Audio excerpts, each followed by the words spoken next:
Step into video game land. Welcome to Fine Time.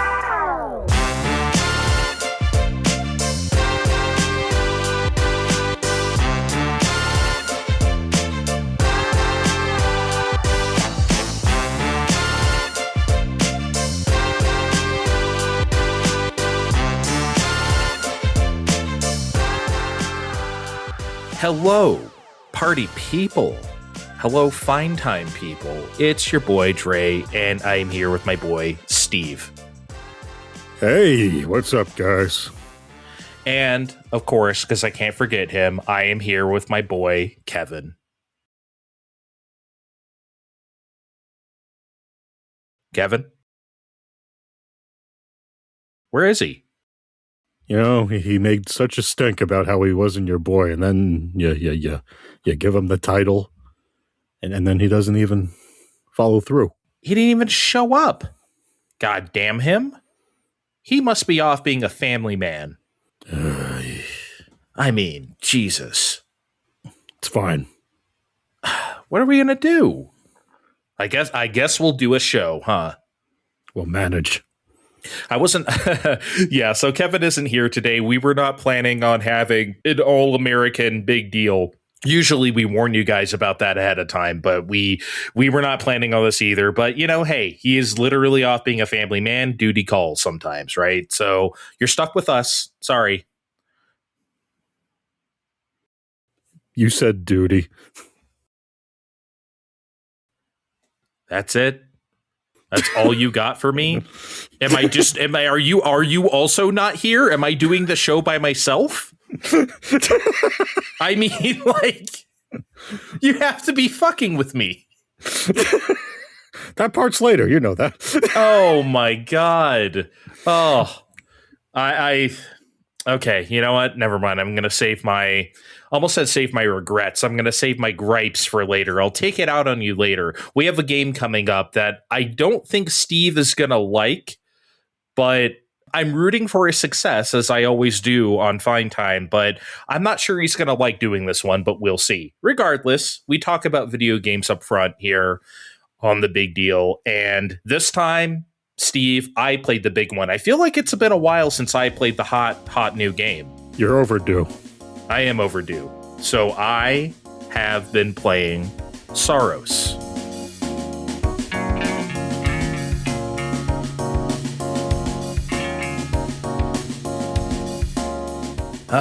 Saros. So, I mean, does this really need any introduction? I mean, I figure if you're listening to the show, you know what Saros is. Maybe a small introduction, because that's what we do around here, Andre. You're telling me what we do around here now?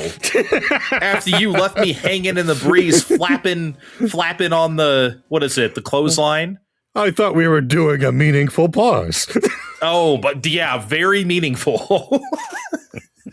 Now you're going to tell me how it's done around here. Okay, fine. Why don't you tell the people what Saros is, smarty pants?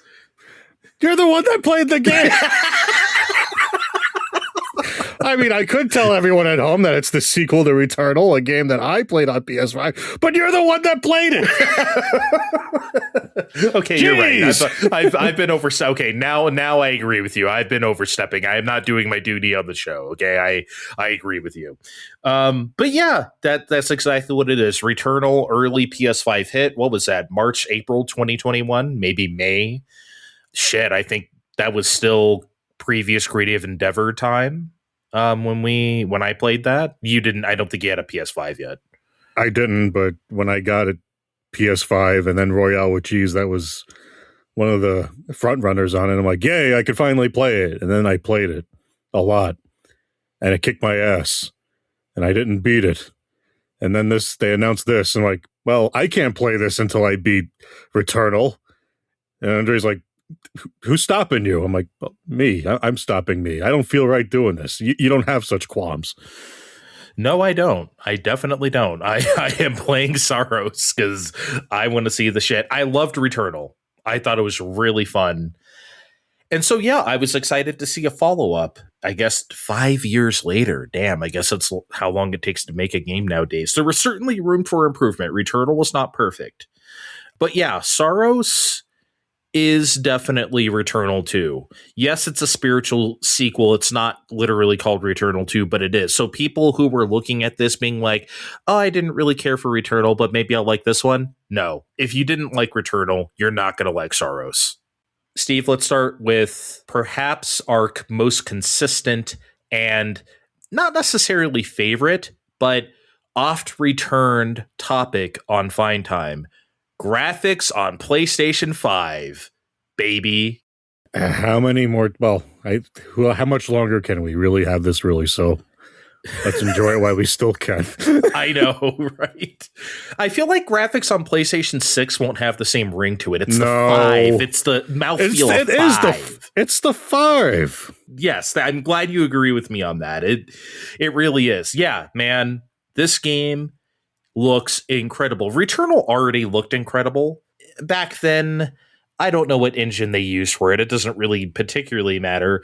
The resolution was pretty low. There was definitely some low poly stuff. They were doing a lot of things to get it to hit 60 and stay there. Their knowledge of the system now is obviously so much more vast because of the things that they're putting into this game. The effects on here, there's volumetric fog, there's tons of particles and sparks. The use of HDR is crazy. I know you guys didn't play. I say you guys as if Kevin's also here. Steve, Kevin is here in spirit. Okay, he's here in spirit. I'll say it that way anyway. I know you guys didn't play Remnant 2. You guys remember me playing Remnant 2 a few years ago? I do remember you playing Remnant 2. Remember you sending me a copy of Remnant 2 that I still need to play because you loved it so much.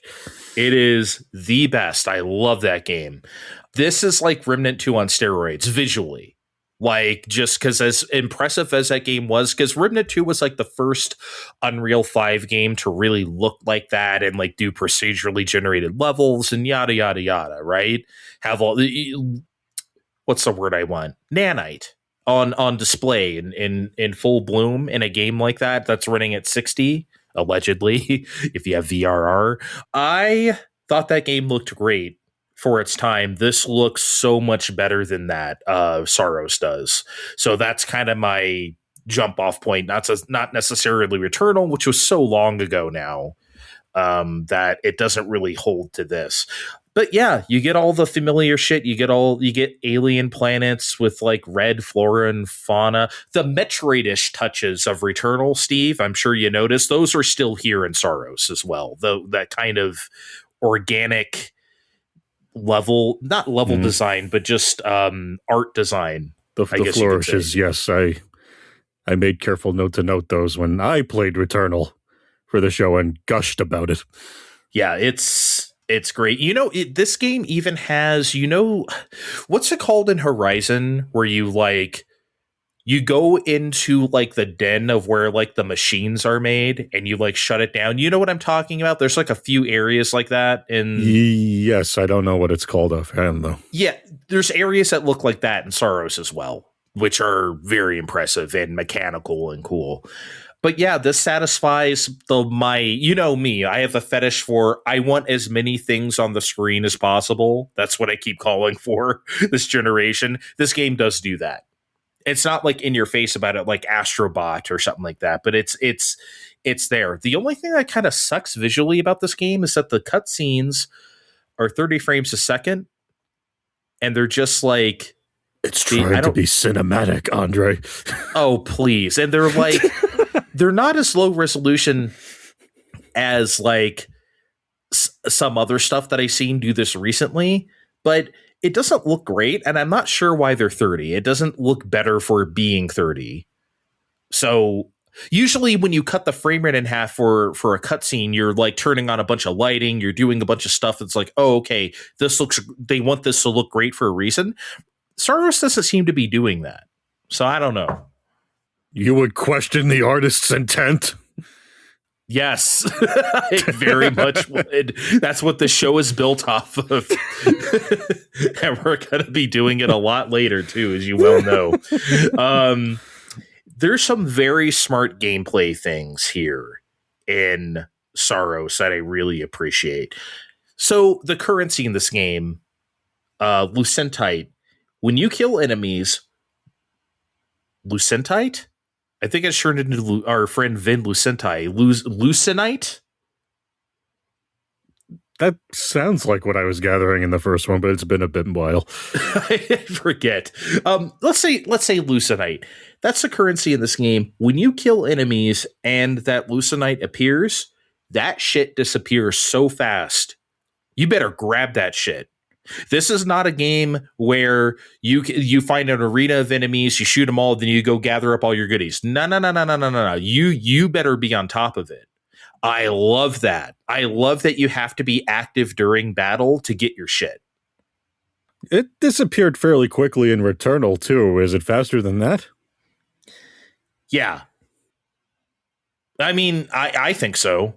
This felt okay. It disappears in Returnal, but I would have never mentioned that when playing the game because it's like, okay, it's been around for a while and then it's gone. Like, okay, it was sitting there for a reasonable amount of time. This felt fast. Like, okay, if you say so. I mean, I don't know. It felt like that to me. So the thing is also, and this is part of Returnal as well, but it feels even better here. As you well know, to do the alt fire on your weapon, you kind of half press down L2 to switch modes, and then you use R2 to fire. Your dash is on L1. So that kind of means that you can't do your alt fire plus have your finger on the dash. You're going to have to be ready to switch. It's just that few frames that makes it feel dangerous because it's like, okay, I'm alt firing. I'm doing the more powerful thing. Oh, wait, I'm not ready to get the fuck out of dodge if I need to. Even though it's just a few frames, that little brain adjustment makes it feel great for some reason. And yeah, it's a modern game. I'm sure you could map dash to whatever you want, but you're still giving up something. You're giving up, let's say you map dash to where jump was. Now, where are you going to press the jump? Jump is way the fuck over here. You're still giving up something, and I like that. I like that there's a bit of, I don't know if sacrifice is the right word, but it feels smart. Yeah, that sounds about right in Returnal-y and making me want to go back and play Returnal instead of no, I'm just kidding. And there's a lot of things, me, I'm the curmudgeon on the show about like difficulty is level design. That's intentional. We shouldn't have all these things to get around that because that's part of the game itself, et cetera, et cetera. We can't just have a bunch of sliders, make it as difficult as you want or make it as easy as you want because that's not always good for games, the way you design them. On the other hand, I do think Returnal was too thorny. That doesn't mean I didn't appreciate how difficult it was and how just purely unrelenting it was at times. I did. That's the reason why I liked the game. But it also meant I wasn't really going to sit there and like really get good at Returnal, that good at something to like beat a single video game. I had my fun with Returnal. I got pretty far, but I don't think I ever beat the game because I just didn't care. It's just like, man, I have to work this hard for this shit. I don't think I want to do that. And so I didn't. But I'm also, another old man thing about me, I'm also not of the mindset that we are in nowadays where we must make sure the consumer must beat the game. Because, Steve, I feel like that's something we always say, but is not really true and doesn't really matter that much to people.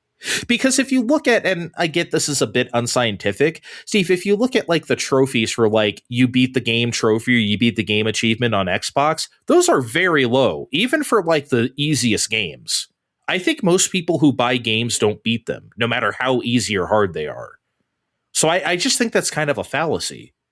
Yeah, as low as they are, it still feels like 5% of people have gotten this trophy. I'm like, really, guys? It wasn't even that tough. Exactly. Think about how many things where it's like you got a new weapon for the first time, and a lot of people do, because a lot of people turn on a game, they decide they don't like it and they don't play it, but then the people who do play it, they don't necessarily care if they beat the game or not. So I just don't, I guess all I'm trying to say is I don't necessarily agree with the philosophy of everyone must be able to beat the game, because I don't think most people care. Anyway, Let's talk about the shield, because that was the most intriguing thing. I think when we first saw the trailer on A State of Play, Steve, we saw the shield. And I think I said, and maybe you said, that's their concession. That's their concession from Returnal to make it easier. Did you have the same thought? Yeah, that sounded right from the time, yeah. Do tell me how it feels. I'm living through you. Okay. I will. You can live vicariously through me right now. We're kind of right and wrong. So yeah, it does go easier on you, but not because of the shield. Well, I'll get to the reason why that is in a second. But as far as the shield goes, yes, you can obviously block bullets with it, but there are a lot of bullets you can't block. And then there are bullets where if you do block them, you're permanently decreasing your health, your maximum health. So it's like because it corrodes you. So you can't just block whatever you want. It's not a get out of jail free card, as it maybe had seemed from the trailer. What it is, though, is really cool. It's a very active. So you have like a power meter. And the only way to fill up that power meter is to use the shield to block the correct incoming bullets. If you don't do that, that shit's never ticking up. So you need to use the shield and absorb stuff to be able to do your more powerful attacks, which obviously you will very much want to do in Saros. Is this the replacement for, oh God, what were they in the parasites? No, those are still here, but they're very de-emphasized. Okay. They're still here, though. You know what else is still here is like the adrenaline. You know the thing where it's like, okay, if you don't get hit, you'll keep building up this meter. That's still here, but it's also very de-emphasized. It may, to the point where it may as well not even be here. Well, the way you were saying you can lose your overall health over time, it sounded like, oh shit, that actually sounds pretty important. Yeah.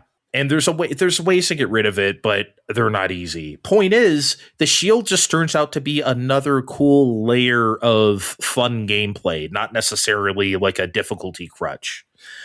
What is the difficulty crutch is a couple of things. One, and I'm sorry, we've been using this term since Final Fantasy X, but I don't know what else to call it. The sphere grid. There's a sphere grid. You earn that. You bring that Lucentite back. Lucenite, I'm sorry, and you buy stuff on the grid to permanently upgrade yourself. That's the difficulty in this game, or getting around the difficulty. So the more you die, the more currency you bring back, the more you can build yourself up on the sphere grid. And the sphere grid stuff carries between deaths. Oh yeah, it's permanent. Okay. That's what they do in this game. I have not beaten Saros, for full disclosure. I've gotten pretty far, though. Even this deep in the game, I still don't know how I feel about the sphere grid.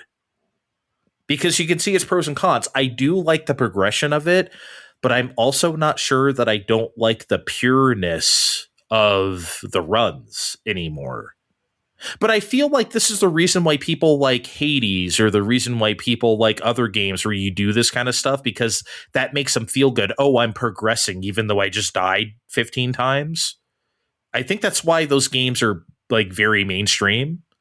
But you say mainstream like your mother's playing it. Yeah, my mom loves Hades too, man. She can't put it down. Yeah, I'm just thinking about Returnal, where the best you got is, okay, if you happen to have enough ether when you died, you could stuff that for an upgrade that might appear on runs in the future. Mm-hmm. And that's it. It's hard, baby. Yeah, it's just like, so I don't know. I don't know how I feel. Again, this isn't a complaint. It's also not praise. I legitimately don't know how I feel about it. I may still not know how I feel about it even after I beat the game. So I don't know, man. It's good and bad. You know what's weird? So they found a way in Saros to make like the bullet hell sprays from the enemies feel more. I don't know if it's just the art direction of this game. It just feels more consistent. Returnal felt like it felt fake. It felt like you're playing laser tag. Like you're in some sort of VR simulation and it's just like, here are all these glowing things. That is not a detriment, by the way. I love that. I love video games. So that's not a big deal to me. Oh, it's taking me out of the experience. I don't fuck with you if you say stuff like that. But in Saros, it really does feel, again, it's more Alien. It's more, dare I say, Metroid, even more so than Returnal. So it's like you get that feel and they make it feel organic in a way that makes sense visually, which I like. Here's the only hard gripe I have about Saros so far. And you may have guessed it from the Sphere Grid comments and stuff, but I'm not sure Saros is very good at being a roguelike. It might actually be a bad roguelike. But I'm not sure that matters very much. Because like Returnal is so here's the thing. So Returnal was very much set up. Here's the room. Oh, you can take this path. Okay, you might have to backtrack to here. Okay, that leads to a treasure. Okay, come back to the room you were before. You know, like a traditional roguelike, right? The way the rooms are set up. Saros doesn't have that. It is just kind of like, here is this big area that kind of, it's very, again, I keep saying the word organic, but I don't know what else to say. There's very little rooms with like doors and shit. It's not how this is set up. It's just like, here is this area. Okay, now you can traverse over here.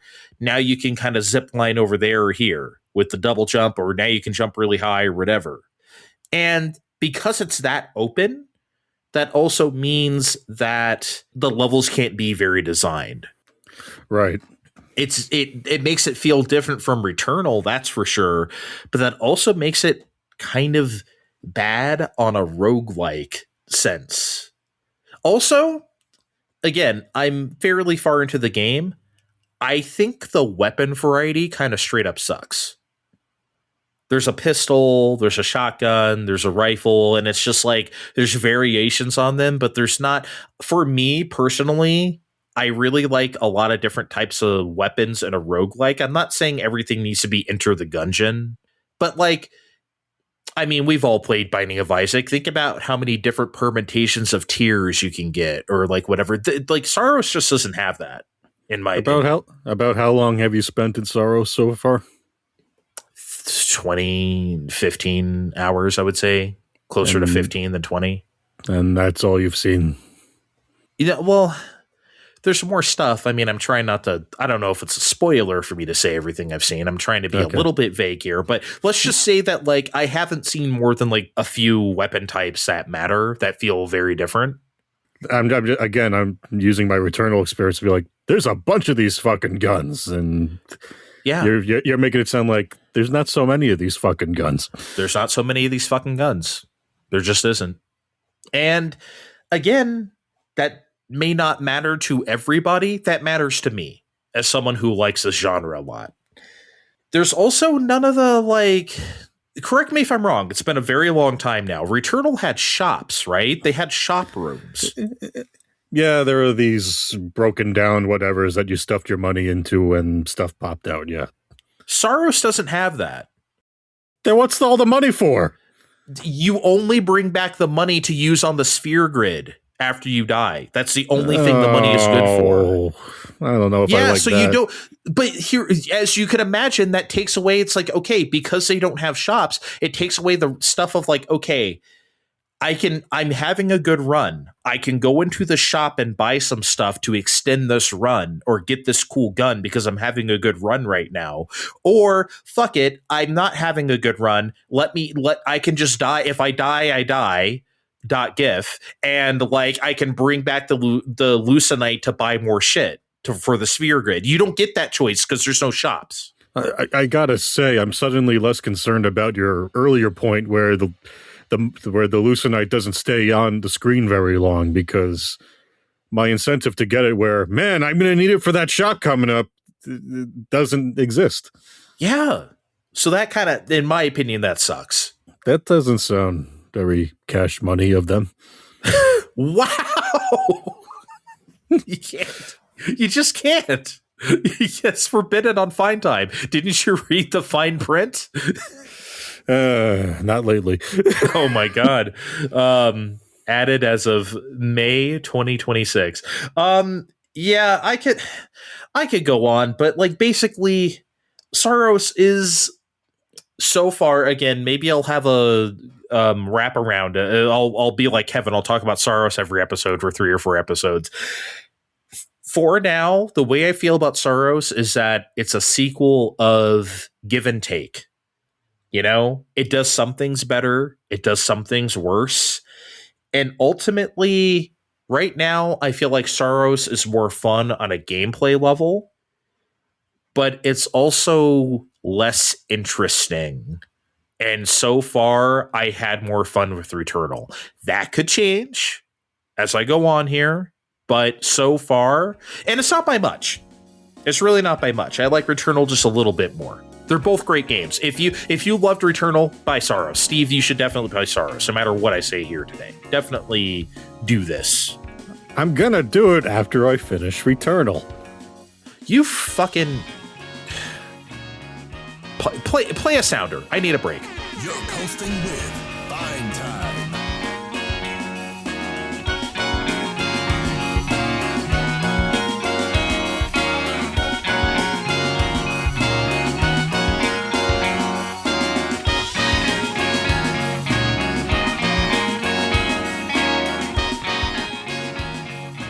All right, well, first I'm going to be a little heartfelt again because, guys, it's been over a year since I was cajoled into joining the SuperPod Discord, and a year since I've been joining the SuperPod Discord's book club. You can join too. We play a game every month and yell at each other about it. It's fun. But maybe don't join this month, though, because it's Bossman Aaron's birthday this month, and he wanted to do bad games, and we landed on a little turd called Earthworm Jim 3D. Oh, baby. That's right, guys. It's 3 shows of not-so-great games that Steve played in a row. I am going to need a cleanser after this. Oh, Lord. You're filling up our best of bucket real fast with these shitty games. I took it personally because Earthworm Jim 1 and 2 came out at a perfect time when I was a youngster. Gross out humor was at its peak because, the 90s. While both games had their frustrating moments here and there, there was some great art direction and bumping tunes that Tommy Tallarico probably didn't write, if we're being real. And it cast so cartoony. There was a 2-season cartoon show with Dan Castellaneta as Jim and, other cartoon alumni playing. It was a good show. Yeah, they were the Rogues Gallery. I mean, it wasn't Animaniacs or Rocco, but it had a longer run than Bubsy, which is to say you'd have no idea the creator was a Nazi piece of shit until years later. Whoa, man, who said that? Oh, boy, he said that. he said a lot. Yeah, he said a lot of things, which is also to say we had no concept of the nonsense behind the scenes. Shiny giving up the franchise due to a no sequels policy they had going on at the time was not covered by Nintendo Power or other game magazines I picked up at the library or whatever. Sure, Earthworm Jim and even Boogerman showed up in Clayfire 63 and a third, but Boogerman. Boogerman. Oh. I saw the pics for this game in the magazines. A new game was coming. The second one was being ported to the disc consoles. Not in North America. The wheels were surely turning. People somewhere knew what they were doing. Surely they wouldn't just shrug and hand it up to some guys at Vice Entertainment, right? Guys, they really played not it with what was some hot shit at the time. And why am I giving you all this backstory? Because this game, Earthworm Jim 3D, feels like the mean-spirited ROM hack of the real Earthworm Jim 3D. Like, it came out in 1999, got mostly 7s, and is considered like a small hidden gem of the Nintendo 64 library. And this is the turd the fan community came up with to liven it up a bit. That is spicy. I don't think, in all my insults of games, I don't think I've ever called something like this is the fan version of what should be the real game. Because you know how I brought up the cartoon a few minutes? Hold on. Before you get going, I'm sorry. I want to say I remember playing Earthworm Jim 3D on an N64 kiosk at Target in the year of our Lord 1999, as you said. And when I saw the pictures in the magazines, I was like, this is going to suck ass. I know this is going to suck. How did you feel? Like when you saw the pictures in the magazines, did you have any good feeling about it? I know you like the show or whatever, but I was huffing a lot of copium. Like I figured, look, 3D is going, not everything's, going to look great at the magazines at the time.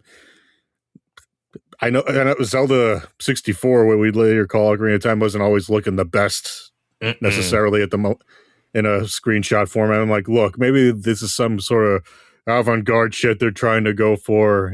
That's what Earthworm Jim does. I mean, they had a ending in 2 where it turned out everyone was cows. LOL. So, maybe I just need to trust the process. I was huffing a lot of copium as a okay. So you were young teenager in 1999. Yeah. See, I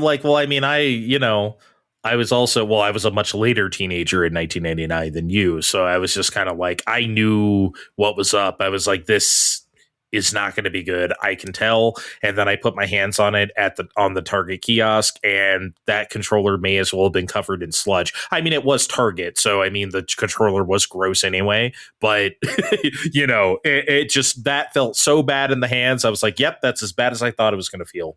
I was so excited to rent this game in 1999, and then I played it. And the fact that I never went to look for it used or asked for it for my birthday or Christmas speaks volumes. And I'm going to tell you why. Okay, please. Because remember how I brought up the cartoon? They decided to make 3D take place in the cartoon world, kind of.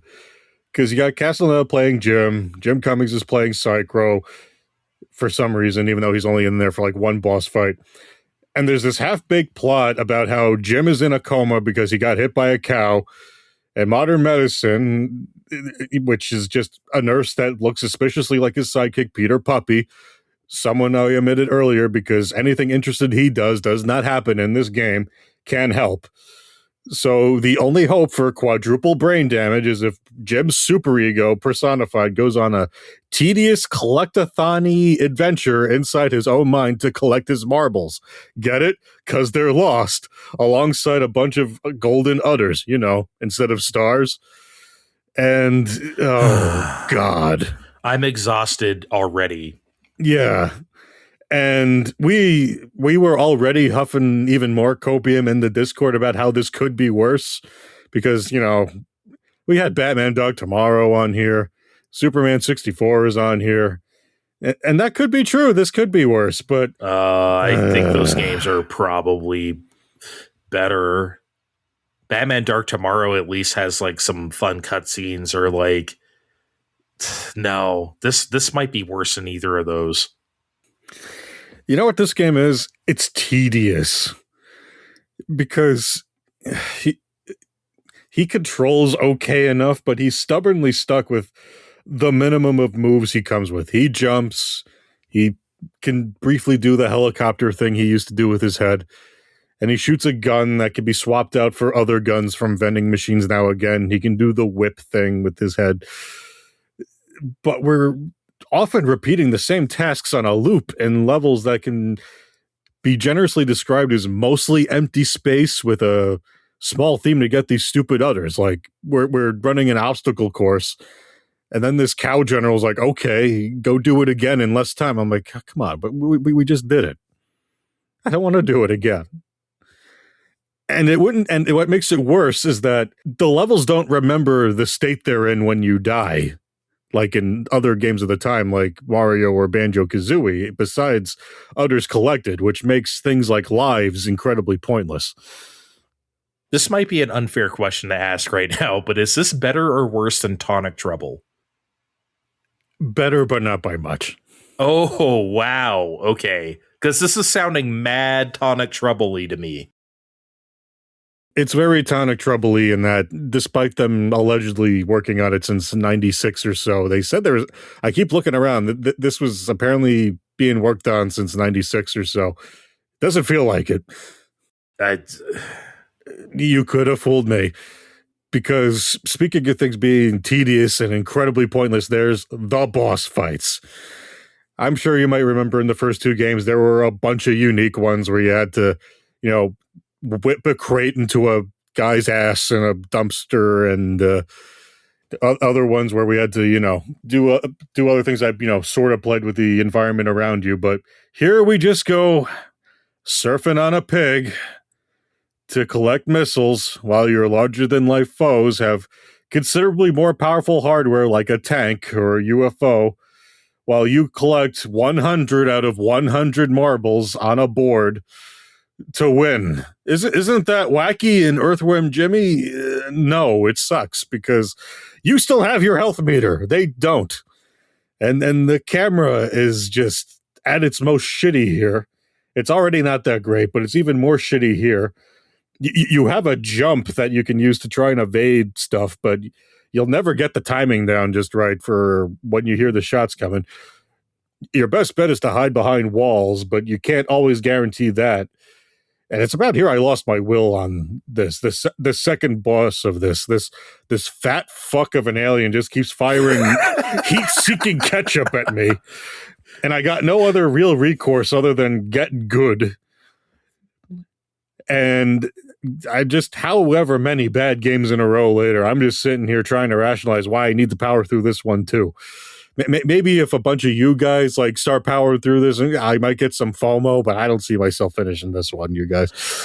This also, I mean, correct me if I'm wrong, this kind of humor by the year of our Lord 1999 felt really passé. It was starting to show its age, and they weren't bringing anything new to it. Oh boy, it's ketchup. Oh man. So here are cows again, I guess, right? Even so, this is this stopped being Earthworm Jim a while ago. Yeah, we got some sound bites from Dan Castellaneta's Jim, but knowing what we know about Earthworm Jim now, clearly that character was just a 90s fluke that enjoyed some popularity because it landed at the right place at the right time. And this sounds mean, but it's probably just fine that we leave him in that coma. It really is. Wow. Better than Tonic Trouble, though. Really, it's... I mean, I'm not going to recommend you go play this instead of Tonic Trouble, but if I had to pick... But you played this on Steam, though, right? You did not play the N64 version. Oh, well, no. Here's the other kicker. I bought this on GOG because the Steam version's gone, and it does not like it on Steam Deck. Oh. At all. Well, Legion Go, but same difference. So I ended up borrowing the Nintendo 64 version. Oh, okay. Interesting. From the archives, of course. Be sure to return it now that you're done. Yes, now that I'm about done, yeah. So someone else can feel the pain. Okay. Wow. That is just... You know what's funny? Everything you said is exactly what I thought about this game for putting my hands on it for 2 minutes at Target when I was 17 years old. See, sometimes, guys, you can judge a game by playing it for 2 minutes, right? I'm not saying always, but sometimes you just know. I had a 2-day rental on it at the time, and I'm like, you know what? This isn't bad. And then I get into that first Psycho boss, and I'm like, we're really going to do this? And then I made it to the second boss here. I'm like, oh my God, they're going to do this however many rooms. No wonder they just keep pushing out 1 and 2 again and again. Remember when Earthworm Jim 4 was going to come to the Amico? and Interplay had no, and the one lawyer that consists of Interplay had no idea. Yep. We haven't done any Amico talk on this show. This early Fine Time was built off of making fun of the Amico every 2 weeks. There hasn't been any news for us to make fun of, I guess. So I think they're just kind of flailing their arms and hoping the Bavarian mobsters don't get them. I mean, at this rate, I guess I should end this by saying, because it's funny you mentioned the fabled Earthworm Jim 4. At E3 2006, the only E3 I ever went to, I was at the Atari booth. They had a lot of stuff there, Test Drive Unlimited, et cetera, et cetera. There was an Earthworm Jim there on PSP. It was like a 2.5D I remember reading about that in magazines at the time. Yeah. That didn't come out, did it? That did not come out. I played it. It did not come out.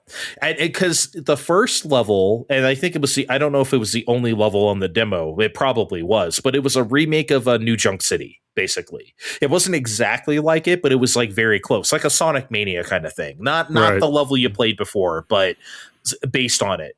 And the representative there, I asked him, like, is this going to be a remake of Earthworm Jim, or are you going to do like original levels? He's like, no, this is just kind of like the first level where you're getting something familiar, and then we're going to do our own thing after that. That's what he said. I never saw anything past that level. So again, this game got canceled and it never came out. So who knows what was actually planned? I wonder if there's a unfinished version, kind of finished version out there somewhere. Who knows? But I'm sure it exists somewhere, but I don't know about it. Yeah, that was the last time I cared about Earthworm Jim. All right, Steve, let's take a break and then we can argue about StarFox. What do you say? Whoa, don't give away the secrets from now. Now everyone has to know we're going to fight about it. Everyone has to know. Please, everyone knows where we stand. We'll be right back. Fine time.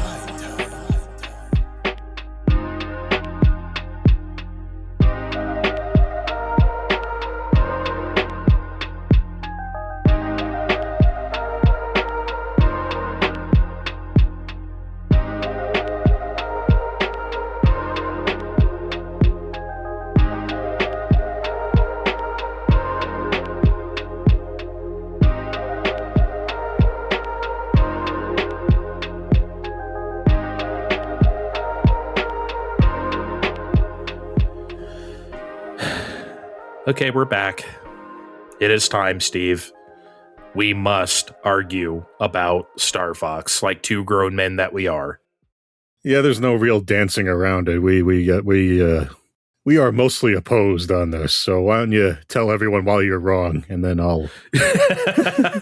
Hey, that's my line. Yeah, I know. Yeah, I know. But it feels weird for you. Usually, you tell everyone, "Well, Steve hates everything." Okay, you know what? Fine. You know what? I'll start off with praise. Okay. There's been a lot of discussion online about the graphics of this game, the redesigns of the four characters, etc. I love it. I love the redesigns. I love the way the characters look. And I love the graphics in the game. I think it looks fucking incredible. The aesthetic is peak on this shit. I think it looks so good. Again, I know there's a lot of detractors out there. I am not one of them. I don't agree with any of you who says this looks like shit. I don't fuck with that. I think this looks great, Steve. Yeah, I don't really get it either. It's I mean it looks like a bunch of animals in suits flying things. They look like what they're supposed to. I mean, what do you want? I know the most common answer is I want to fuck them, but I mean, but I think that's who's arguing about this online. It's furries. Yeah, except I know two furries, Haven and Ampy, and they don't seem to really care that they're not like that. Yeah, like I mean, it's fine that you want to fuck them, or like I get that like you wanted to fuck them before and now you don't anymore. That's fine, but you don't have to take it out on the game. That's your own personal shit. Anyway, it is a remake of StarFox 64. Can I say, and I feel like nobody is talking about this but me, and I understand this is a me thing to care about, but I don't care. I'm right.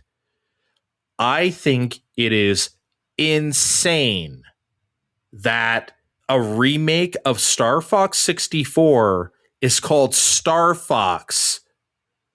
That's crazy to me. Why would they do that? I have a big brain conspiracy theory about all of this, but I need you to tell me about everything else you hate first. No, I just like, why is it called StarFox? That doesn't make any sense. We would never accept this from anything else. Ever. If they, Link's Awakening 2019 for Switch, if that just came out and it was called The Legend of Zelda, people would be like, what the fuck are you doing? If they remade like Mario 64, they just called it Super Mario Brothers, people would be like, what is going on? So why are we accepting this about StarFox?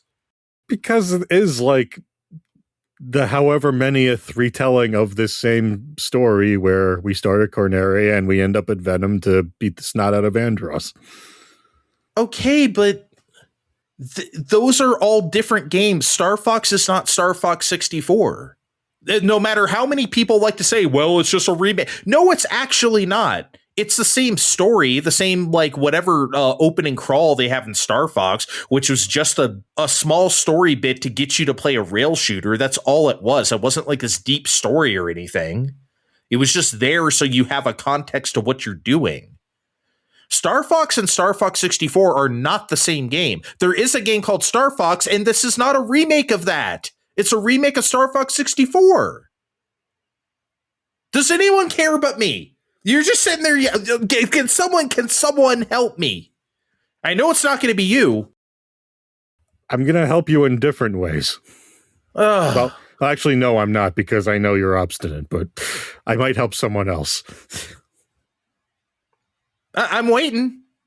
I have a very long rant that might solve a lot of your problems, but I need to hear them all first, because I can't have you interrupting me. Oh, okay. Sorry. God forbid. Fine. Okay, fine. I'll say all my gripes at once. Jesus Christ. I'm not sure that I want to see full ass StarFox cutscenes. I feel like the only time I want to hear them talk is in the field. I don't know if I need like to go back to base and he needs to actual like chitty chat with General Pepper at 30 frames a second. I don't need that. Man, you are being a fuddy-duddy today. Why did anyone ever? Okay, but who asked for this? I'm not saying that like we can't have anything that we didn't specifically ask for, but I don't think I've ever heard anyone in my life say, "Oh man, I want more talking at a StarFox. I want more." Like, I mean, the only times they've tried, like in StarFox Command, was like damn near unintentional comedy. Those endings are funny as fuck. Is that what you want, Andre? You want everyone to go? Would it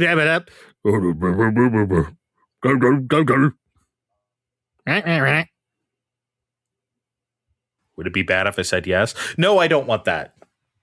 I don't want that. I think that would be funny too, but look, fine. I'm going to step in now because you're just so bewildered. Because look, I am the desperate whore for StarFox. I thought Zero and Guard were okay. I played through all of Ubisoft's Starlink with the R-Wing. I have a second R-Wing that I got at a fire sale, so I can say I got one in a box. And it kills me that we only get one of these a decade. And I think that's what Nintendo's trying to fix. Because we've been over this before. As similar as many Nintendo releases are to each other, Nintendo doesn't do the acid flip sequels. The ones that they do become huge stories. But we already know that Nintendo's been crunching numbers about, we're changing the way we're going to start making some games. And this game, StarFox, just StarFox, feels like an attempt to test the waters on the game being the merits of just being a game. Because, again, big-ass fan, but StarFox is usually used as a poster child or a scapegoat of some kind. Oh, look at our Super FX chip. Oh, here's the Rumble Pack. Well, we ended up with a hit on the N64. Why don't we slap them in this unrelated adventure game with dinosaurs? Ah, shit, this arcade board's bust. Here's this campaign we crapped up about the Borg. Miyamoto needs a project with the gamepad while we make a thing on the Switch for reals. We might kill StarFox for real this time. It's exhausting. So you watch this direct, and StarFox gets to be sold on its own merits for a change.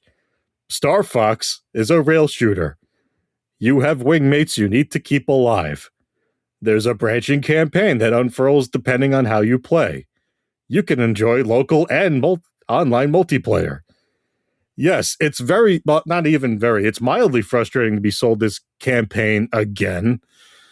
but it's a very clean, no nonsense wipe using the 64 as a base. Again, that's some cost cutting measure because it exists already. And as a base, you can use it to answer the question, can we sell StarFox on a platform that's actually doing okay? And I think if the answer is yes, we could see more StarFox coming in a similar vein. And I already hear, well, I've seen everywhere, why can't we just point to Nintendo Classics to say, play, here's the StarFox that exists so far, while trying something new? And that's because everyone's fucked up there, because every time new things pop up on there, we get to do a bunch of shows on our own show, covering games you won't play, because you keep asking for games already on the apps. Where's Donkey Kong Country? Where's Star Fox 64? Where's Earthbound? And I know they're reading the metrics. They're not playing the games. You're not either. That's how we end up with Star Fox on Switch, too. I can't refute anything that you're saying. I think you make a lot of sense. However, this isn't what you wanted, right? There's no way this is what you wanted. You can't, I don't think you can, even though you're fine with it and you will buy this, I don't think you can sit there and tell me, yes, this is what I wanted. After 10 years of no Star Fox, I wanted to remake a Star Fox 64 on Switch 2. I didn't, but I see why they're doing it. And you already noted yourself out front. It looks great. It's going to probably be played great. And why would I deny myself that? It's price to move. It's not $80. It is $50. It is. They're giving it an honest chance. There's no gimmicks. Here is Star Fox. Give it a try. There's that bundle they're doing next month where you can pick between the 3 other Switch 2-iest games you can get so far. Mario Kart, DK Bonanza, or Pokopia, and like maybe other people like, oh, Star Fox. I remember Star Fox. And then they'll find out. We can all find out. And then maybe in another 2 or 3 years, oh, Star Fox 2. And then we see what happens. Maybe they're already working on it. They ruined the Mario movie for this, man. They disrespected the shit out of Mario for this, and everyone knew this is what this was leading to. That's the part that feels very unlike Nintendo to me. You're going to shit on the Mario movie. You're going to shove that to the side to have a glorified Star Fox commercial for the last third. And is all in service of a Star Fox 64 remake. That's called Star Fox. That's fucking crazy to me, man. Somehow, I think the Super Mario brand will recover. I hate it. I hate that they did that. That sucks. You reduced your big movie sequel to a fucking marketing stunt for a remake. It's the only way they can get attention to this thing because, okay, not to show off what I do, but a while ago I was on a show. I was on Flashback 64 doing Mystical Ninja with another guy who was a lot more important than me, Chris Totten. He's a college professor. He writes books. He's actually he got his hands on a Little Nemo remake on Steam. Holy shit. I should not have been in the room with that guy.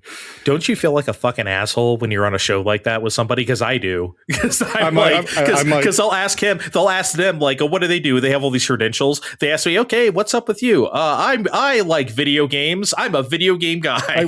I went. Thankfully, they let me go first, but to introduce myself. But they said, oh, is it okay? Yeah, it's fine. I can be on with anybody. But the point is, okay. Point being, he was on the other week talking about his college students about how they're not using the term Metroidvania anymore either. And you know why? Because they don't have a frame of reference for either of those games. Which means they don't have a frame of reference for a whole lot of things, Andre. Which takes us back to that Castlevania chat we had a while ago about how do you get to the people? But I think that means, as far as the name goes, I think that's all the more reason why you have to like respect it. You can't just call stuff whatever the fuck you want. I don't know. They already tried that with StarFox Zero, and At least StarFox Zero was a fresh take on the material. It tried to do its own fucking thing. This isn't doing that. So why can't we just riff on the formula like we used to? Because it's like, it's so easy. You start on Cornelia, you end on Venom, you go to section X, Y, and Z, and A, B, and C. Who gives a shit? And like, it's over. I don't know why you can't just make original fucking levels. They went through all this trouble to redesign everybody and have absolute brand new, spanking new graphics on Switch 2. I think it's because they want to use these brand spanking new graphics. I'm still fucking it up, so that they can come back to us in a few years with StarFox 2. I don't know why you're so sure of this. You keep saying this, and I am just not optimistic. I'm optimistic because Nintendo is clearly recognizing how much games cost to make, and even last year you were sitting there. But I guess however long ago when they showed off the Switch 2 reveal, and they showed off what we now know as Mario Kart World, and you thought, oh, maybe it's a tech demo. I'm like, they're not spending money on a thing that's not going to be a game anymore. And that was a game. I think they're being a lot more careful with what they're doing now. You're right. You're right. All my arguments are purely emotional, which is quite frankly very unlike me. It's not usually what I come on here and do. I don't know, man. This just hit me in a way that I was just not. I wrote down here in my notes, full disclosure, everybody, that I don't know if I'm going to pay $50 for this. 40 they could add me, but not 50. I think I changed my mind. I think I will spend the $50 on this. It's StarFox 64. Of course, it's one of the best rail shooters of all time. Of course I want to play it, and it looks great. But you know what is not, I think is not going to hit for me? I feel like it is quite foolish to try to redub what is the most quotable video game of all time. I'm not saying they should have kept the old voice acting or anything. I'm not that fucking dumb. What I am saying is that, like, it's kind of the reason why you maybe shouldn't touch this game, because those voices are untouchable. And we know nothing's going to hit like Cocky Little Freaks or whatever the hell they come up with now. We know it. Well, much like the Castlevania discussion, StarFox 64 is not going to be pulled off Nintendo 64, Nintendo Classics. So you and me and, hey, maybe the new people coming to play this game might wander onto a certain app or 2 or 3 and give those other ones a try if they're so curious. I do not like that answer. Okay? I don't like it. That's the only thing you've said so far where I'm turning up my nose. I do not like that. Okay, but I mean, they are. Look, I know the dialogue's untouchable. I mean, you're really going to tell me that the prologue they showed off at the end was bad? No. Unfortunately, a lot of those people are not here with us anymore. You couldn't re-record it with them if you wanted to. No, that's not. It has nothing to do with the voice actors. It's just that StarFox 64 to me is a perfect encapsulation of a time and period. I don't know how I don't think it's something you can improve on. It's something you can have a drastically different take on, which is not what they're doing. They're remaking it. It would be like if like Final Fantasy VII Remake was just a 3D version with extra voice acting of like the original Final Fantasy VII. That wouldn't be it. I'm not saying that would be bad, but it would kind of feel like, well, we already had a game that did very much the same thing that is iconic. So I'm not sure how you can live up to that. So they didn't try to live up to that. They did something else. I wish this would too. That's the whole problem with it. Yeah, you can't do better than that. So don't try, but they are trying. So here we are. Who made this? Who do you think made this? They gave credit to Nintendo EPD, but that's what they do for everything now. We never really know who works on a thing until it's about to come out. What was it? Was it Donkey Kong Bonanza where I beat it first? I'm like, you guys are not. I think I said to you because I don't think Kevin knows the companies like we do. You're not going to believe who's in the credits here. Yeah, I forget what it was. I forget if it was that or if it was something else. But no, it was for Bonanza, but I forgot already. Yeah, maybe it was Aiding or I forget what company was in there. Well, Aiding did most of Pikmin 4. That was another big secret until everyone finished the game for the first time.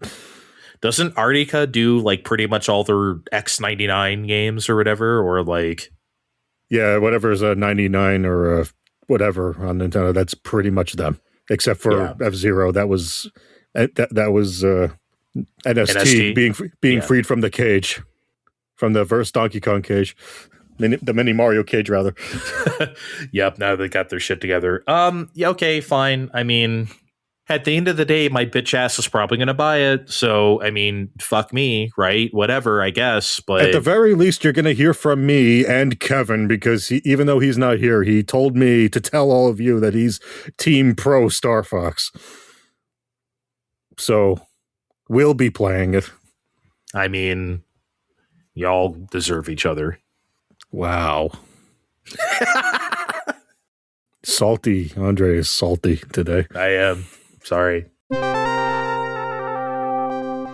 All right. We brought it up when everyone else does it. We got to do it when Nintendo does it too.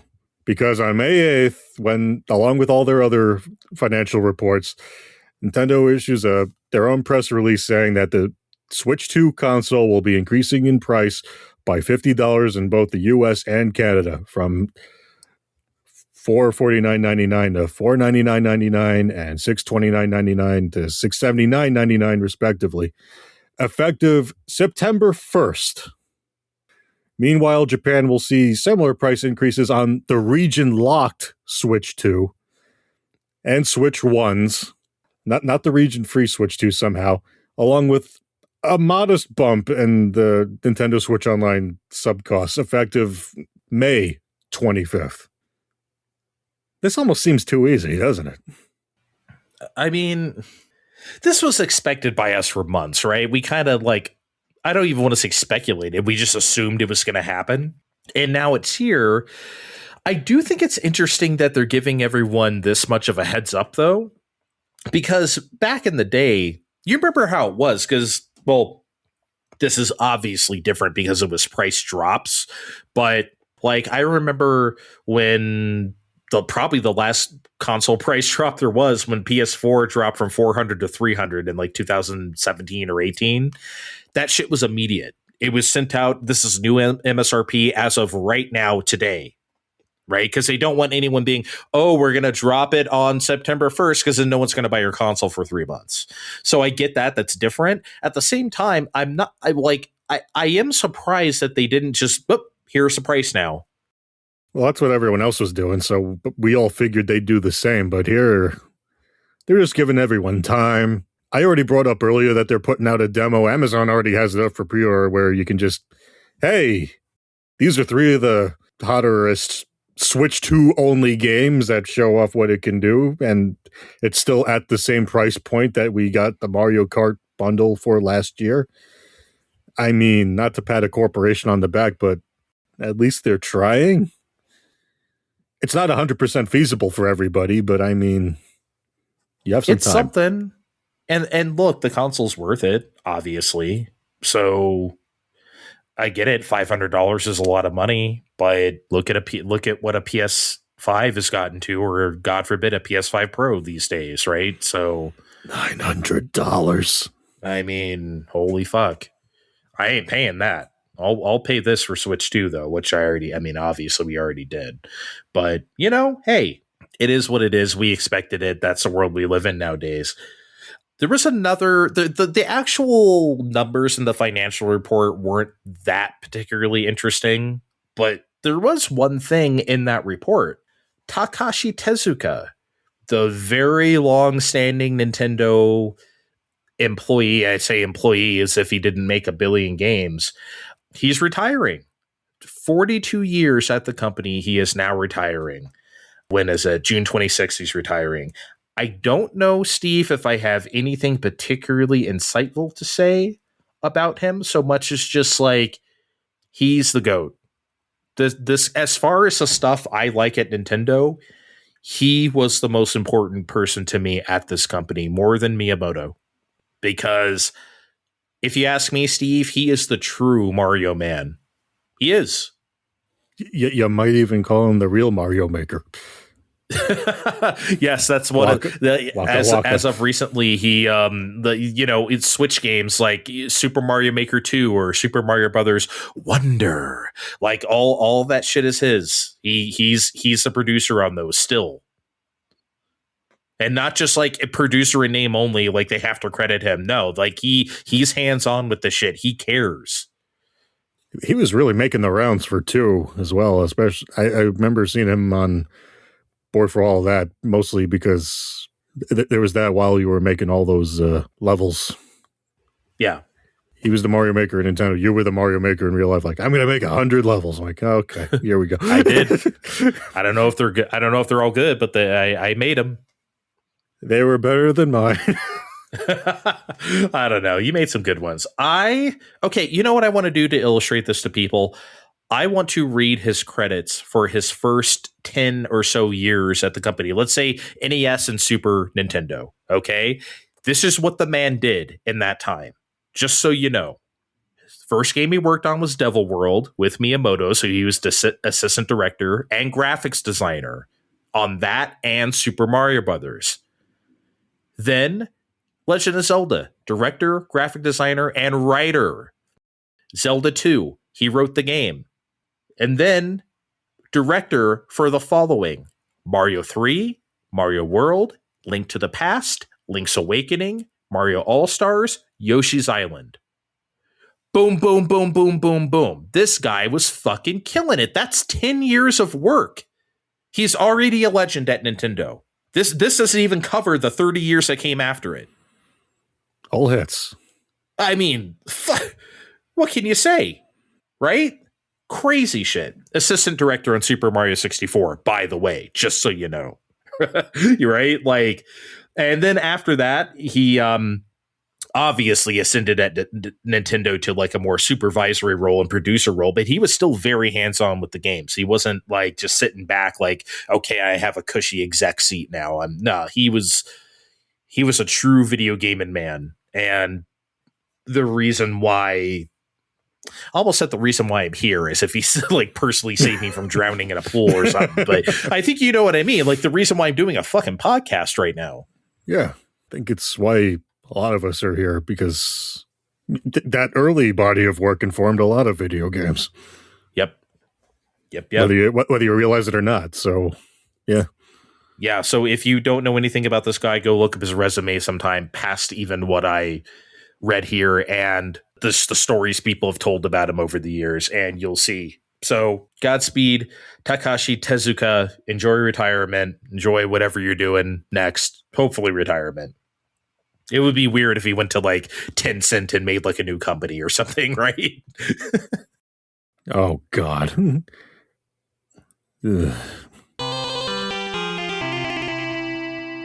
Andre, I got a fat guy topic for you. Nice. Let's do it. 2 fat guys. We can talk. Especially since Kevin's not here. All right. I went to a Chinese buffet for the first time in a while yesterday. Nice. No, not so nice. It was kind of a bad time. Oh. And I used to remember this one being a good time.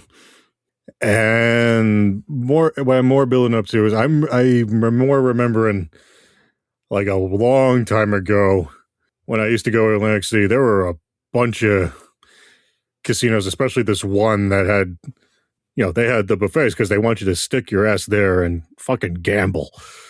So, they're always going to bring this shit. So I'm going to ask you if you happen to remember any particularly good buffet entrees that stuck out to you in your years. Oh, like a particular, like the whole buffet was good, or like a particular something I had at a buffet? Either or. Okay. Because I kind of have answers for both. So, okay. There was a buffet. I want to say I had it in 2019, maybe. So, by the way, that's kind of what's happened in Nevada. The Rona killed a lot of buffets. Just a lot of them didn't come back. Even though that's what the business is based on, a good joke. Well, not. I feel like they just went hand in hand. Really, that not even after, just never came back around. Yeah, no, I'm not saying every place got rid of theirs, but there's definitely some notable ones that just never fucking came back. So, but they're still around. But regardless, this one was pre-Rona, and this buffet still does exist. Thank God. I forget where it was, but it was in Reno. I think it was Atlantis or GSR. I can't remember. There was this pastrami. I tell you what, dude. I look. It was off the carving station, so the dude just carved it up fresh off the, you know what I mean? It wasn't just pastrami sitting around, which obviously would still be good. But he carved that shit up so fresh. It was like the perfect thickness. It was perfectly spiced. It was the right hit of salty. You know, I feel like there's a fair amount of pastrami's that are not salty enough. I know it's cured and there's a lot of salt, but I still feel like sometimes they're not seasoned enough. Do you understand what I mean? Like, it just doesn't like... Well, there's more to it than the salt. You got to have the rest of the brine, too. I understand. I'm just saying that, like, maybe they don't brine it long enough. I don't know what the fucking deal is. Point is, this was perfect in that regard. It was perfectly fatty, too. Don't you hate when people complain about the fat in pastrami? Like, shut up. That's the whole point. No, I get it, because sometimes I'll hit up the Jewish deli for a pastrami sandwich, and I'll get one that's just all fat, and that's no good either. No, not for... Well, okay, yes, that is bad. I agree with you, but not for a sandwich. I mean, just, like, having a piece of, like, hot pastrami. At that point, it's like, just, you know, you're not supposed to eat the whole thing of fat. That's the whole... Anyway, point is, it was great. Best pastrami I ever had. There was a buffet one time. I'm trying to think of overall buffet. And I think this one doesn't exist anymore. It was also in Reno. It was a breakfast buffet, which, you know me, I don't get up fucking early for anything. We were awake for this for some reason. We went. It just had everything. It was just like the perfect breakfast buffet. They had bacon that was like, they had 3 different bacons, which is great. See, I like chewy bacon. I don't know about you. How do you like your bacon? I've mentioned this on the Discord. I like it crisp, but not too crisp. You know, I like to be able to hold it up and, you know, have it sag just a bit. Okay. See, I like barely cooked, like floppy ass bacon. You know what I mean? I won't turn down any bacon, mind you, but you know, if I'm making it, you know, that's what I aim for. But they had like 3 different ones. They had like crispy ass bacon. They had like chewier bacon. Then they had deep fried bacon. Oh. Yeah. So they had 3 bacons. They had all the hot cereals, cream of wheat, oatmeal, etc. Oh, you and the cream of wheat. Oh, you know I love cream of wheat. You know I love, so I got like 2 bowls of that, small bowls, because I'm not crazy. I wasn't going to go nuts on the you know how filling that is. They had it all, dude. They even had like the salad bar going, which seems weird for breakfast, but honestly, it kind of works because, you know, you can get all the fruits and you can get all the whatever. Because if you go to the pancake station and get something, they may not have all the correct, like, you know, whatever. I'm not much of a fruit person, as you probably know. But like, yeah, it just had it all, man. Because sometimes, you know how it is at breakfast buffets. Sometimes it's tough, like especially like serving things that kind of have to be eaten right away, like scrambled eggs or whatever. It's not always the easiest. Yeah, you can get like omelet. You can go to the omelet station, get an omelet, but that's not always what you want, right? This shit was just like fresh. It was good. They had that shit, you know, like just years of experience you could tell at this place serving breakfast, and it shone through. Well, usually if I'm going into a breakfast buffet, I'm hitting up that omelet bar and I'm giving it a cursory glance, and then I'm telling them to stuff it with everything except mushrooms, because as I've gone over, I can't really eat those so good. Oh, God, there was this one omelet bar that was so good. I can't remember where else it was in Reno, but I knew it was good because I remember standing in line for it. There was like a couple people in front of me, and I saw the way he was making the omelets with at least like 2 tablespoons-ish of butter in that like small pan, so it was really swimming in it. You know what I mean? So you know, this guy, all right, this guy knows what he's doing. You know what I mean? Yeah. It's funny you brought up the pastrami, because I also have, mine's also a pastrami, and it's at a buffet that went away like right before Superstorm Sandy hit the East Coast in like 2012. Yeah, 2012, right before we reelected Obama. And it was at Bally's Wild West in Atlantic City. They had like a similarly themed Western buffet, like some kind of chuck wagony thing. And like that spring, it closed for some reason, even though it was probably like the best buffet on the boardwalk. Like, okay, we're closing it now. I'm like, but why? Weird. It was so good. They had some kind of carving station, even at lunch, which was usually the time I'd end my broke ass on a bus tour for the afternoon would be there. Like usually sometimes a pastrami and all those other different themed stations, even a Chinese station for whatever reason. That was the hit for me there. I'm like, and then they got rid of it, and then it became a Guy Fieri place after that. I'm like, oh Lord. So that's probably why then, right? It probably wasn't doing bad. They just took that Guy Fieri money. Yeah, but that wasn't a buffet. That was just a sit-down place. And then I understand, but they probably wanted that location, so they probably just bought their ass out. Yeah. I haven't been there since Superstorm Sandy because, time and things, but it's like, come on, guys. What are we doing? That sucks, yeah, because I'm sure that was, I always think about the buffets that are no longer with us, and it's like, damn, that shit was slapping. Did y'all used to have a Sizzler out there? No, we had a handful of Sizzlers, and they had what they called a salad bar, but it had the taco bar and the wings. It had everything. That was basically a mini buffet. Yeah, that shit was good. Yeah, we would get down on that quite often. Sizzler had the good one. Ponderosa had the same. I don't know if you know what that is, but I know what it is, but we didn't have them. We had one, and they had like the nastier version of that. Oh, well then. What everyone thought, what everyone goes like, oh, Sizzlers is gross. No. That was what Ponderosa was. That shit was nasty. No, Sizzler was good. For the price especially, Jesus Christ. I was just going to say, our Sizzlers is at Denny's now. Our Sizzler is a dentist now. I think I showed you it. It's still shaped like a Sizzler's. You could definitely tell that's what it was. Yeah, ours sort of looked like a Sizzler's too. It's okay. I'll take a picture. Yeah. All right. Thank you for this trip down memory lane. I'm hungry as hell, but I can't eat yet because we have one more thing to do before we get out of here. It's what I teased at the top.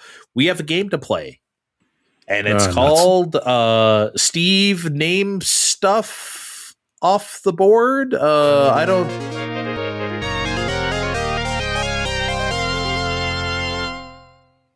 Ta-da! Are you ready to name a bunch of stuff, Steve? As ready as I'm gonna be, Andre. Okay, so here's the premise of this. A couple years ago, maybe you're better about the time on this. I don't remember when, but a couple years ago, if you remember, we did a thing. Kevin was also out this day as well, which is why I played this game with you. Where, hey, I devise single player games. Hey, if there's only one player, I'm prepared. All right, I'm well prepared for the fine and the time, and I prepared a game for you where I had you name the top 20 best-selling GameCube games. You remember this? I think we played that with Kevin, didn't we? No, it was just you. Because remember, you got 16 out of... No, it was the top-selling Switch games. Because remember, you got like 16 out of 20. Yeah. Like right off the bat, and then you missed 3 in a row. I thought you were going to get them all. Yeah. I did not think I was going to get them all, but I just kept going. Yeah, you kept going. It was Switch games. You're right, because we played it. It's like, Switch is going out the door. Let's do this game. You're right.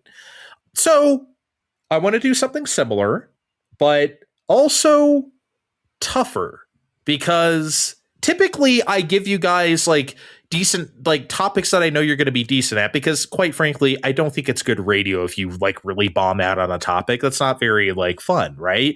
However, this is an exception. I do want to give you this one because it is tough, but I really want you to like dig deep in your brain for this one. I think it'll be fun anyway. So hopefully I'm right. Let me populate the board first, then I'll tell you what it is. Here we go. All right, Steve, I want you to name, if you can, the top 15 best-selling Sega Saturn games. Oh, fuck. Of all time. Okay, I know. This is tough, right? But look, there's no timer. And look, we're old. We both know games from this time, and we know Saturn games. And the reason why I'm doing top 15 is because I went to Wikipedia, and they only had 15 games on there.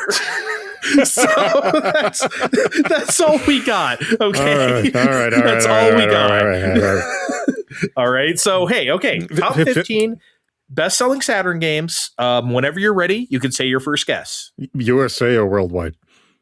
Oh, this is worldwide sales. So this could include games that only came out in Japan, because obviously it's the only way we could do this. So worldwide sales, no matter what region. Virtua Fighter. That is number 2 on our list. Virtua Fighter, I'm counting Virtua Fighter Remix as well. That's like the same. Okay. It's considered the same SKU. So Virtua Fighter / Virtua Fighter Remix, 1.5 million. Number 2. Let that be an indication to you. $1.5 million is number 2 on this list. All right.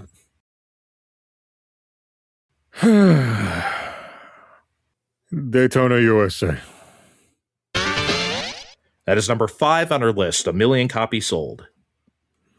Only 1 million? Christ. Only 1 million. Didn't that come back to... Okay, whatever. I can't think about that too hard right now. All right, that's 2 out of 15. 15. I obviously don't expect you to get these all, but hey, you never know. Come on, basic bitch Sega shit. Come on. Yeah, but a lot of which didn't make it to Saturn. I know, but hey, come on. Think about the mid-90s here. Yeah, I'm trying to think about the mid-90s here. Oh.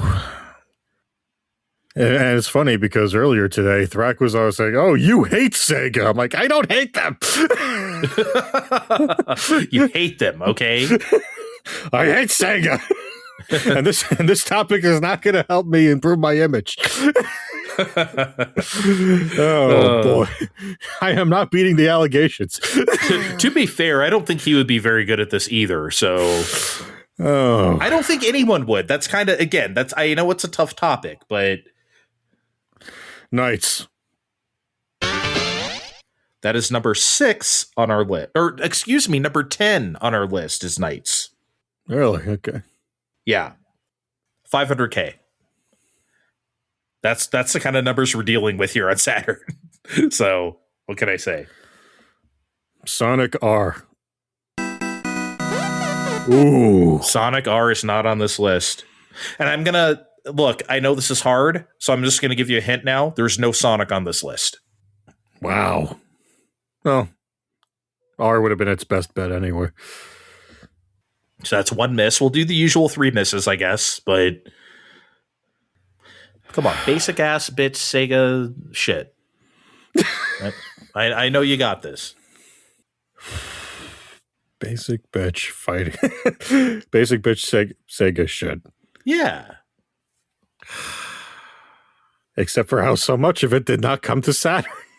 I don't know. Are you sure? I mean, like, I can't imagine what you're thinking of that didn't, like, any arcade game pretty much any Sega arcade game of the time made it to Saturn. Yeah, but I don't think they would have cracked the list. I don't know. There's some funky shit on here. Oh, funky shit. Yeah, well, I mean, like I said, this is maybe this will help you. This is an international list. There are games on here that never came out here because the Saturn was much bigger in Japan. So you have to remember that. There are games on here that are Japanese exclusives, which would never happen in this modern age. So maybe think about some hot Saturn stuff that never came out here as well. Or I should say, never came out here on Saturn. Maybe that's a hint too. Oh, boy. Everyone's making fun of me right now. Well, come on. Not any of the hints you just said, but let's say Street Fighter Alpha.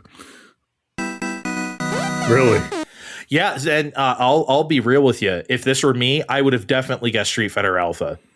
Everyone loved the Saturn versions of these shits. Yeah, dude. I mean, I would have said so. So, okay, that's 2 misses. You said Virtua Fighter / Virtua Fighter Remix. That's number 2. What do you think's above that? What do you think's number 1? I thought that was number 1, but what would have sold more than what was slapped in all the boxes? It's only one thing. And it's not anything I want to say because I don't hate Sega, you guys. It's tough. Like I said, I know this is a tough. But those things I want to say are not sellers. But come on, like there's only going to be one thing more popular than Virtua Fighter, and it wasn't Sonic. It wasn't Sonic. It wasn't that fucker Bug either. Oh fuck no. See, that didn't even come out in Japan? I doubt. I mean, I probably did. See, I know Sega games. Everyone, well, if you're an American and you know anyone who has Saturn, they had Bug, and I knew someone who had Bug, and I was like, this sucks. It looked cool. It was novel. And then they put it on PC, and everyone at home was like, "Oh, this is okay, I guess." There's a PC version. Wow. They put a bunch of Saturn games on PC around that time. But, fuck. Arcade ports, buddy. Arcade ports of the mid-90s. Sega. Anything. You said Virtua Fighter. You said Daytona, USA. Yeah. I know Space Harrier made it, but that can't be it. Space Harrier? Yeah. Like 1986-ass Space Harrier? And the way you question that means that's not it either, so... Of the mid-90s, brother. Yeah, not the mid-80s. Yeah, I know. And we didn't... That was a small, weird gap because people got burnt on having to charge $1 per game on Virtua Fighter at the mini golf course here. Y'all had that we had that shit for at least 50 cents. Damn, $1? It felt like $1. There was this one crooked mini golf course out here that got real stupid with some of this shit. Steve, what was more popular than even Virtua Fighter? What did Sega do next that was more popular than that? Virtua Fighter 2. Thank you, fucking God. Number 1. Jesus Christ. What was that number 1? Okay. Number 1. $2.5 million sold. $2.5 million, 2.5 million copies sold. If that's all they made on it, no wonder the Saturn failed. Well, shit. They would even have money to make Dreamcast if that's all the profit they made. Okay. Relatively small numbers. Japanese. Think Japanese. Saturn exclusives over in Japan that were big shit. Let's Japanese exclusives. Of course, there's still plenty of arcade ports here too. Of course, I'm blanking on those right now. Fuck it, let's just say Shining Force 3. That was not. Unfortunately, that was like way too late to really make much of impact. I'm sure it sold decently in Japan, but it was also like 1998, right? So it's like was that 98? I figured a bit earlier. Yeah. Okay. Again, I know hard topic, but I'm curious. What were they? Oh yeah, I'm gonna read them off. Okay, so you got the first 2: Virtua Fighter 2, Virtua Fighter. Number 3 was Sega Rally Championship. Oh, Rally. 1.2 million. Number 4 was Virtua Cop. Really? 1.1 million. Yeah, I'm surprised too. I didn't think Virtua Cop sold that much on Saturn, but it did. Big business. You got number 5, Daytona, USA. Number 6 was Grandia. Really? Yeah, million copies. So those are the 6 million sellers on Saturn. That's it. So after that, we have Fighters Mega Mix at number 7 for 600K. Yeah. I was afraid to say Mega Mix. That was number 7. See, you should have first thought, best thought. Number 8 was Sakura Wars, 550K. I was afraid to say that one too. I'm telling you, buddy, you had the right instincts. Should have went with it. Trust your instincts. Oh my God. Number 9 actually shocked me. It's Enemy Zero. Believe it or not. What is that? Why do I know? It's made by Warp Entertainment, the Kenji Eno company. He also made D and D2. Okay, and right. Yeah, it stars the same digital actor. Remember, whatever her name is, Laura something. Yeah. Okay. Right. So that's number 9. You got number 10, Nights into Dreams. 11 was Sakura Wars 2. All right. Number 12. Now I wouldn't have guessed this either. It's Shin Megami Tensei Devil Summoner. I wouldn't have thought that sold that much, but I mean, it's 470K, which, for an RPG of that type in the mid 90s, that's pretty good. Was it on PS1? I don't think so. I think that was just a Saturn thing. That might be why. Yeah. Fighting Vipers is number 13. Fighting Vipers. Yeah. Virtual On is number 14. Virtual On Cyber Troopers. Number 15. There is one Capcom game here, but it wasn't Street Fighter Alpha. It was Night Warriors Darkstalkers Revenge. So it's Darkstalkers 2, basically. Right. Number 15. So yeah, tough. I know. I'm sorry, but I just wanted to see. It's good to challenge me sometimes. See, I'm not going to be a little bitch like a certain Canadian we know. Wow. On that note, I think we should get the hell out of here. Thanks for being a good sport about my tough ass game. That was fun, I think. We'll get out of here. Thanks for joining us, guys. Check the description of this podcast to find our names on social media. And we'll see you next time. Bye. You've been listening